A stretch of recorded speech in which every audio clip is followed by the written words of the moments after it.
Hi hello guys welcome back to Aadya colourful. ನಾನು Suma. Friends, ಇವತ್ತಿನ ವಿಡಿಯೋದಲ್ಲಿ ನಾನು ಸರಿಯಾದ ಟಿಪ್ಸ್ನೊಂದಿಗೆ ಗರಿಗರಿಯಾದ ಈರುಳ್ಳಿ ಪಕೋಡ ಮಾಡುವ ವಿಧಾನವನ್ನು ತಿಳಿಸ್ಕೊಡ್ತಾ ಇದ್ದೀನಿ. ಸೊ ಹೇಗೆ ಮಾಡೋದು ಅಂತ ಇವತ್ತಿನ ವಿಡಿಯೋದಲ್ಲಿ ನೋಡೋಣ. ಈರುಳ್ಳಿ ಪಕೋಡ ಮಾಡೋದಕ್ಕೆ ಮೊದಲನೇದಾಗಿ ಈರುಳ್ಳಿ ಬೇಕಾಗುತ್ತೆ ಫ್ರೆಂಡ್ಸ್. ಓಕೆ, ಸೊ ಈರುಳ್ಳಿನ ನೋಡಿ ನಾನು ಉದ್ದುದ್ದ ಕಟ್ ಮಾಡ್ಕೊಂಡಿದ್ದೀನಿ. ಜಾಸ್ತಿ ತೆಳ್ಳಗೂ ಇಲ್ಲ ಮತ್ತು ಜಾಸ್ತಿ ದಪ್ಪನೂ ಇಲ್ಲ. ಇದಕ್ಕೆ ಒಂದು ಸ್ವಲ್ಪ ಉಪ್ಪನ್ನು ಸೇರಿಸ್ಕೊಳ್ಳೋಣ.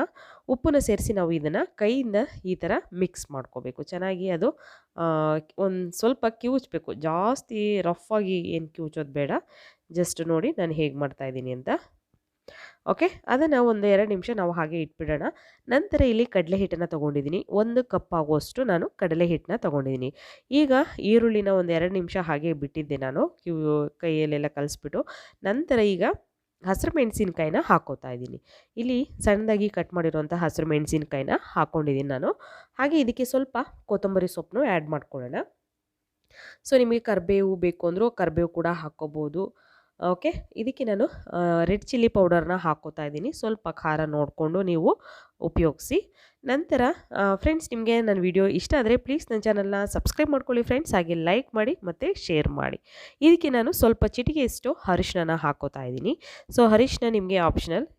ಸ್ವಲ್ಪ ಚೆನ್ನಾಗಿ ಇರುತ್ತೆ ಟೇಸ್ಟು ಮತ್ತು ಕಲರು ಕೂಡ ಚೆನ್ನಾಗಿ ಕಾಣುತ್ತೆ ಅಂತ ನಾನು ಅರಿಶಿನ ಆ್ಯಡ್ ಮಾಡಿದ್ದೀನಿ. ಈಗ ನೀಟಾಗಿ ಇದನ್ನು ಮಿಕ್ಸ್ ಮಾಡ್ಕೊಳ್ಳೋಣ. ಓಕೆ, ಮಿಕ್ಸ್ ಮಾಡಿದ ನಂತರ ಇಲ್ಲಿ ನಾನು ಒಂದು ಸ್ವಲ್ಪ ನಾನು ಅಜ್ವೈನ್ ತೊಗೊಂಡಿದ್ದೀನಿ. ಸೊ ಅಜ್ವೈನ್ನ ಈ ಥರ ಕೈಯಿಂದ ನಾವು ಮ್ಯಾಶ್ ಮಾಡಿ ಅದನ್ನು ಹಾಕ್ಕೊಳ್ಳೋಣ. ಇದರಿಂದ ಒಳ್ಳೆ ಸ್ಮೆಲ್ಲು ಬರುತ್ತೆ ಮತ್ತು ಇದು ತುಂಬ ಒಂದು ಕ್ರಿಸ್ಪಿಯಾಗೂ ಬರುತ್ತೆ. ತುಂಬ ಟೇಸ್ಟು ಕೂಡ ಒಂದು ಸೂಪರ್ ಟೇಸ್ಟ್ ಇರುತ್ತೆ. ಒಂದು ಒಳ್ಳೆ ಪರಿಮಳ ಕೂಡ ಇರುತ್ತೆ ಫ್ರೆಂಡ್ಸ್ ಅಜ್ವೈನ್ ಉಪಯೋಗಿಸೋದ್ರಿಂದ. ನಂತರ ಮಿಕ್ಸ್ ಮಾಡಿ ನಾನು ಈಗ ಕಡಲೆ ಹಿಟ್ಟನ್ನು ಹಾಕೋತಾ ಇದ್ದೀನಿ. ಓಕೆ, ಕಡಲೆ ಹಿಟ್ಟನ್ನು ಹಾಕಿ ನಾವು ಸ್ವಲ್ಪನೇ ಕಡಲೆ ಹಿಟ್ಟನ್ನು ಹಾಕಿ ಮಿಕ್ಸ್ ಮಾಡ್ಕೊಳ್ಳೋಣ. ನೋಡಿ ಈ ಥರ ನಾನು ಇದಕ್ಕೆ ನೀರೇನೂ ಹಾಕ್ತಾ ಇಲ್ಲ. ಯಾಕೆಂದರೆ ಈರುಳ್ಳಿಲಿ ನಾವು ಉಪ್ಪಾಕಿ ಕಲಸಿಟ್ಟಿರೋದ್ರಿಂದ ಅದರಲ್ಲೇ ನೀರು ಬಿಟ್ಕೊಂಡಿರುತ್ತೆ. ಮತ್ತು ಇದಕ್ಕೆ ನಾವು ಒಂದು ಒಳ್ಳೆ ಟಿಪ್ಸು, ಸರಿಯಾದ ಟಿಪ್ಸು ಅಂತ ಅಂದರೆ ಗರಿಗರಿಯಾಗಿ ಬರಬೇಕು ಮೇಯ್ನ್ ಪಕೋಡ ಅಂತ ಅಂದರೆ ಇದಕ್ಕೆ ನಾವು ಬಿಸಿ ಎಣ್ಣೆನ ಒಂದು 2 ಟೇಬಲ್ ಸ್ಪೂನ್ ಆಗುವಷ್ಟು ಬಿಸಿ ಎಣ್ಣೆನ ನಾನು ಹಾಕ್ತಾಯಿದ್ದೀನಿ. ಇದರಿಂದ ನಾವು ಈ ಪಕೋಡ ಅಥವಾ ಬಜ್ಜಿ ಯಾವುದನ್ನೇ ಮಾಡಿದಾಗ ನೀವು ಬಿಸಿ ಎಣ್ಣೆನ ಉಪಯೋಗಿಸಿ ಹಿಟ್ಟು ಕಲಸಿರೆ ಗರಿಗರಿಯಾಗಿ ಬರುತ್ತೆ ಫ್ರೆಂಡ್ಸ್. ಓಕೆ, ತುಂಬ ಕ್ರಿಸ್ಪಿಯಾಗಿ ಬರುತ್ತೆ. ಸೊ ಈಗ ನೋಡಿ ಕಲಸಿದ್ದಾಗಿದೆ ಹಿಟ್ಟು. ನೋಡಿ ಇನ್ನೂ ಇಷ್ಟು ಉಳಿದಿದೆ ಫ್ರೆಂಡ್ಸ್. ಓಕೆ, 1 ಕಪ್ಪಲ್ಲಿ ಈಗ ಹಿಟ್ಟನ್ನ ಕಲಸಿ ಇದನ್ನು ಒಂದು 2 ನಿಮಿಷ ಹೀಗೆ ಬಿಟ್ಬಿಡೋಣ. ನಂತರ ನಾನಿಲ್ಲಿ ಆಯಿಲ್ನ ಬಿಸಿಗೆ ಇಟ್ಟಿದ್ದೀನಿ.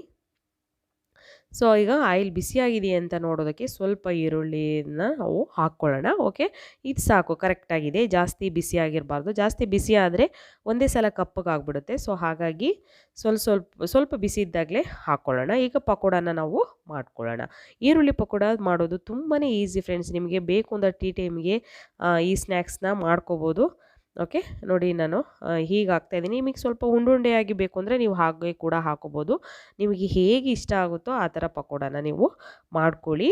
ತುಂಬ ಈಸಿಯಾಗಿ ಆನಿಯನ್ ಪಕೋಡ ಮಾಡುವಂಥ ವಿಧಾನವನ್ನು ನಾನು ತಿಳಿಸ್ಕೊಡ್ತಾ ಇದ್ದೀನಿ ಒಂದು ಒಳ್ಳೆ ಟಿಪ್ಸ್ ಜೊತೆಗೆ. ಓಕೆ, ಸೊ ಈಗ 2 ನಿಮಿಷ ಈ ಕಡೆ ಬೇಯಿಸಿದ್ದೀನಿ. ನಂತರ ಟರ್ನ್ ಮಾಡಿ ಈ ಕಡೆ ಒಂದು 2 ನಿಮಿಷ ನಾವು ಬೇಯಿಸ್ಕೊಳ್ಳೋಣ. ಓಕೆ, ಈರುಳ್ಳಿ ಪಕೋಡ ಈಗ ರೆಡಿ ಆಗ್ತಾ ಇದೆ. ತುಂಬಾ ಈಗ ಮಕ್ಕಳಿಗೆ ಸಂಜೆ ಹೊತ್ತು ಏನಾದರೂ ಸ್ನ್ಯಾಕ್ಸ್ ಬೇಕು ಅಂದಾಗ ನೀವು ದಿಢೀರಂತ ಈ ರೆಸಿಪಿನ ಮಾಡಿಕೊಡ್ಬೋದು. ಜಾಸ್ತಿ ಟೈಮೂ ತೊಗೊಳ್ಳೋದಿಲ್ಲ. ಓಕೆ, ತುಂಬ ಒಂದು ಹೆಲ್ತಿಯಾಗಿರೋವಂತಹ ರೆಸಿಪಿ. ಸೊ ನೋಡಿ ಇವಾಗ ಆಗಿದೆ. ಇದನ್ನು ಒಂದು ಟಿಶ್ಯೂ ಪೇಪರ್ ಮೇಲೆ ನಾವೀಗ ತೆಗೆದಿಟ್ಕೊಳ್ಳೋಣ ಫ್ರೆಂಡ್ಸ್.